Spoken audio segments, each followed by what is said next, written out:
السلام عليكم ورحمة الله وبركاته. ازيكم يا حبايبي؟ عاملين ايه؟ معاكم تغريد من قناة أكلة ملوكي.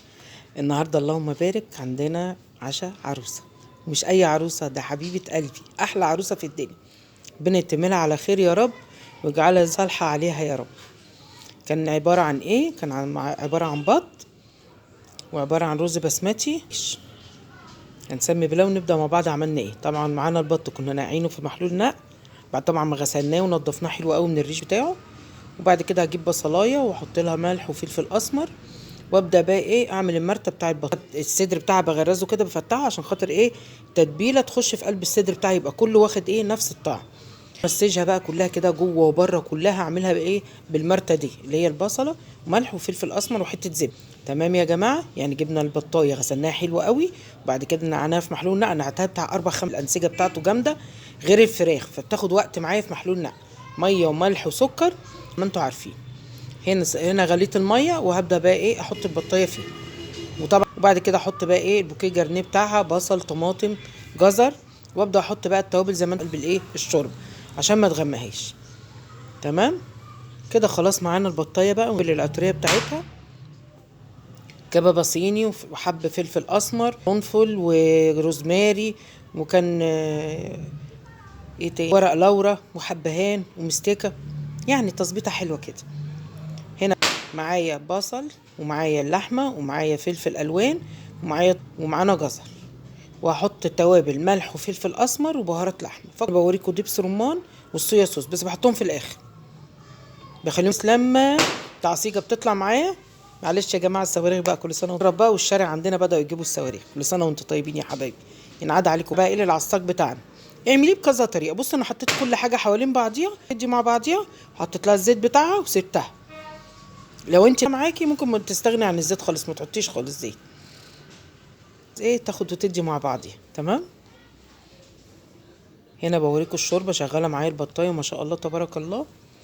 اوطي عليها بقى واسيبها براحتها. نستغل بقى الوقت ده نعمل بقى السمبوسه. يعني نستغل الوقت اللي احنا فيه التسويات ده على ما تخلص التعصيجه معايا. هبدا اعمل السمبوسه معايا جبنه بفلفل، حطيت عليها شويه حبه بقى، جودي براحتك. جبت كام مكعب بريزدون حادقه اخف الحدوقيه بتاعتها شويه، يعني بصي براحتك جودي. ممكن كمون، جبنه بحبه البركه، انت بقى براحتك. ممكن لحمه مفرومه، ممكن فراخ، زي ما انت عايزه حبيبه السمبوسه. اي حاجه حلوه حادق شغال، ما بتقولش لا. ما شاء الله بتقبل كذا حاجه. بس انا اللي كان متوفر عندي فلفل، حطيت عليها حبه البركه هي كلها. وبعديها اعمل صينيه الجلاش. اكون انا ايه قليت كميه السمبوسه، وفي شيبسي كمان هقليه ايه نزين بيهم الصواني، وينفعوا برضو جنب الاكل. بألف تملها على خير يا رب ويجعلها زيكه صالحه ليها بل كل البنات. واي بنت عايزاني اعمل لها العين دي والله تحت امركم. والله يا حبايب قلبي ما اتاخر بابا فرحانه قوي انا بعمل عشاء العروسه قوي قوي. انا بنتي والنور والسالم والحبايب كلهم يا رب، جوزي والحبايب كلهم، ربنا يتعبنا فيهم ويسعدنا. هنا العصاج خلص معايا خالص. انا حطيت الصويا صوص بتاعي وخلاص كده العصاج معايا تمام جاهز معايا. اجيب بقى الجلاش وابدا اعمل صينيه الجلاش ان شاء الله تبارك الرحيم. هنا جبت الجلاش بتاعتي برضو اللي براحتك، عايزه تحطي زبده بس يعني الزيت بينشفه، وفي نفس الوقت ما بتخليه مورق وحلو. هنا احط زي ما انتم عارفين طبقتين يمين طبقتين طول، وبعد كده احط الحشو وتقفلي لجوه، وبعد كده النص اللي تحت حطي النص اللي فوق زي الفطيره. تمام فاهمين؟ بحط الطبقات بتاعي، ما بحطش لا بين رق ورق. جربيه بالطريقه دي هتدعي لي كلاش في الدنيا بجد، بيوديه في سكه كتير، هتشوفوا النتيجه. هعمله لكم بكذا طريقه، لا لبن ولا الكلام ده خالص. خدت شوربه البط، ظبطت الملح بتاعها، تطلع مكعب ماجي، وشوفوا دلوقتي برضو براحتك. ممكن تحشيها عصاج جبن، ممكن تحشيها برضو زي ما انت عايزه حبيبه قلبي. اقبل ده وده وده، يمشي حلو وحادق. من اجمل الحاجات اللي لازم تبقى موجوده في بيتك. ممكن بتاعتنا هنبدا نقفل بقى. عندك شويه مرزق بيدوله برضو طعم حلو قوي. وبعد كده ابدا احط الايه النص التاني. لكل البنات يا رب، وعقبال كل الشباب، ربنا يسعدكم حبايب قلبي. واللي مجوز عياله ويتهنى فيهم يا رب، ربنا يسعدكم. كده زي ما قلت لكم هنحط جوه ونبدا نقطع بقى.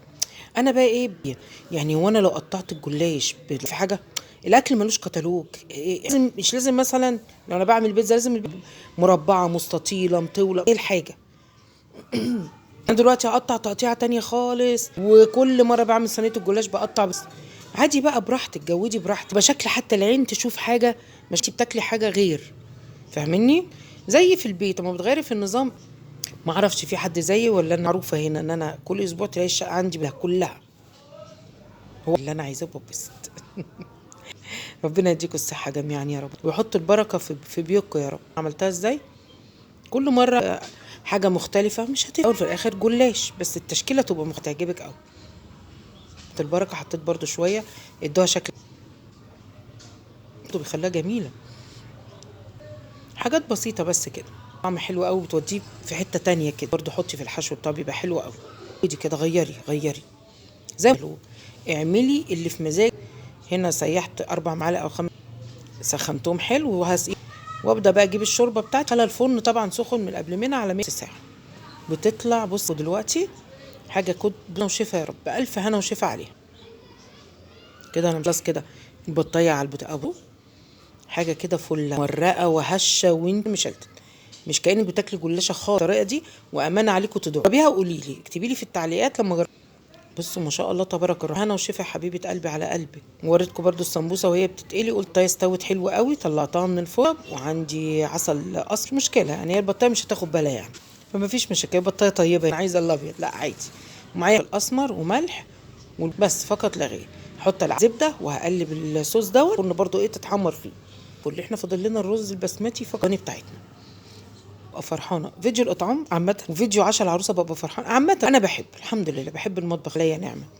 بس في فيديو قوي في حاجات معينه المود بتاعك حلو، غيرك بترجع لك حاجه لما بتديها لحد بترجع لك. والله السعاده هتجيلك، ومفيش حاجه بتروح.